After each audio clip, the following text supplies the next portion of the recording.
हमारे इम्पोर्टेड वज़ीर-ए-आज़म साहब ने कमाल कर दिया। आसिफ अली जरदारी का पेट फाड़ने चले गए। जब आसिफ अली जरदारी के सामने गए तो ख्याल आया कि अभी तो मुझे आसिफ अली जरदारी की सख्त ज़रूरत है। तो दोनों भाई बैठ गए और आपस में मशावरत करने लगे। असम्बलियों को बचाने के मिशन पर मशावरत शुरू कर दी। देखने और सुनने वाले तमाम नाजरीन को अस्सलाम वालेकुम। शहबाज शरीफ जरदारी की मुलाकात, आलमी मार्केट में तेल की गिरती हुई कीमतें, तरसीलाते ज़र में तशवीशनाक कमी होने के इंकशाफात और ऐसी अहम खबरों से आगाह करने जा रहे हैं। साथ रहिएगा। वज़ीर-ए-आज़म साहब, आप बहुत बढ़ के मार रहे थे कि इलेक्शन होंगे तो हम वाज़ेह अक्सरियत से जीतेंगे, तो इमरान खान ने तो मैदान लगाने का ऐलान कर दिया है। अब राह फरार कैसा? अब जिनका पेट फाड़ना था उनसे ही मुलाकातें शुरू कर दी। दरअसल शहबाज शरीफ और आसिफ अली जरदारी दोनों मुतहर्रिक हो गए हैं कि पंजाब और खैबर पख्तूनख्वा की असम्बलियां ना टूटें और इलेक्शन ना हो, इसलिए ये बंदे मुतहर्रिक हो गए हैं। वज़ीर-ए-आज़म ने पहले आसिफ अली जरदारी से मुलाकात की और फिर PM हाउस में अहम अजलास बुला लिया, जिसमें मुस्लिम लीग नून के अहम रहनुमाओं ने शिरकत की और असम्बलियां बचाने के लिए PTI का भरपूर मुकाबला करने का फैसला किया। शहबाज शरीफ ने कानूनी कमेटियां भी तश्कील दे दी हैं। कानूनी कमेटी का सरबराह आजम तारड़ को बना दिया गया। हैरानगी की बात कि इन कमेटियों को देखने के लिए ख्वाजा साद रफीक, मरियम औरंगजेब और अता तारड़ जैसे लोग नामजद कर दिए, जेड़े आने दे कम दे नहीं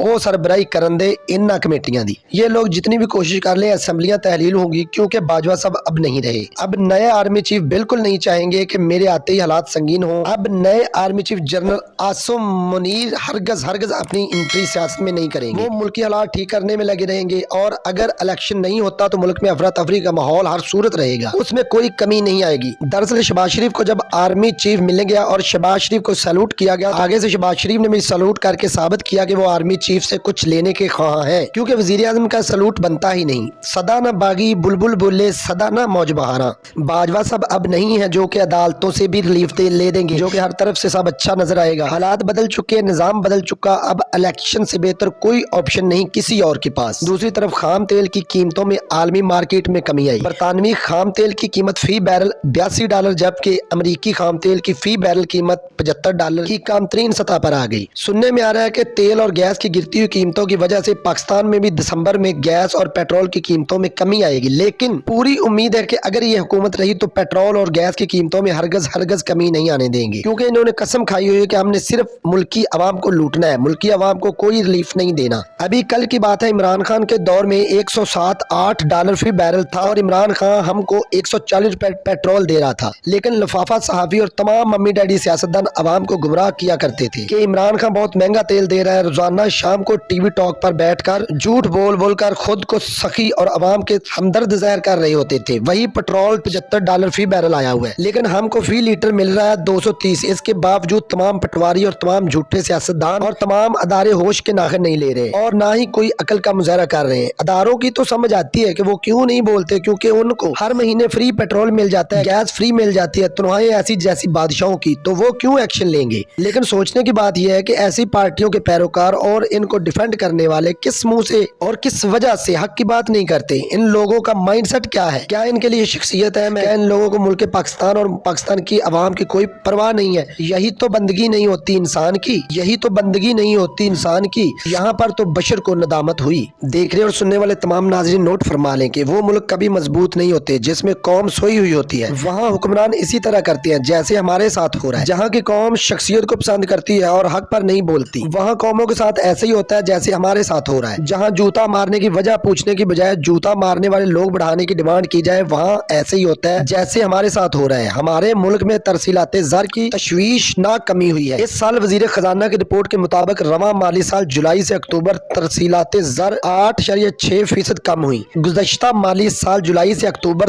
तक तरसीलाते ज़र $10.8 अरब, जबकि रवां माली साल $9.8 अरब रही। कोई हकीकी बात बता सकता है कि ऐसा क्यों हो रहा है, किस वजह से हो रहा है? बैरून मुल्क पाकिस्तानियों ने पैसा क्यों कम भेजा? यकीनन अदम एतमाद है इस हुकूमत पर। अगर तुम्हारी अमानतों में खयानत ना हो, तुम्हारा अमानतदार वाकई ही अमानतदार हो, तो लोग उस पर बहुत गहरा एतमाद करते हैं। लेकिन अगर हमारे मुल्क के अमानतदारों की तरह लोग हों तो एतमाद नहीं होता। बैरून मुल्क पाकिस्तानियों ने इसी वजह से अपने पैसे को मुल्क में नहीं भेजा। हमारे मुल्क में तरसीलाते ज़र अगर इसी तरह कम होती रही तो क्या बनेगा? मुल्क की हालात कैसे संभलेंगे? सियासी पार्टियों और अदारे सिर्फ अपना मफाद ही क्यों सामने रखते हैं? क्यों नहीं मुल्क के लिए सोचते? इस पाक धरती के लिए क्यों नहीं सोचते? लोग खुदकशियों पर उतरा है, लोगों में सब्र नाम की चीज खत्म हो चुकी है। इन हुक्मरानों ने इस मुल्क की तबाही कर दी और अभी करते जा रहे हैं। इसी तरह निकम्मा तो न था ये धरती का लहू, इसी तरह निकम्मा तो न था ये धरती का लहू, बेलौस जिस तरह उजाड़ रहे हैं ये लोग। अब तक इतना ही। अपना ख्याल रखना, अपने इस चैनल का भी। अल्लाह हाफिज।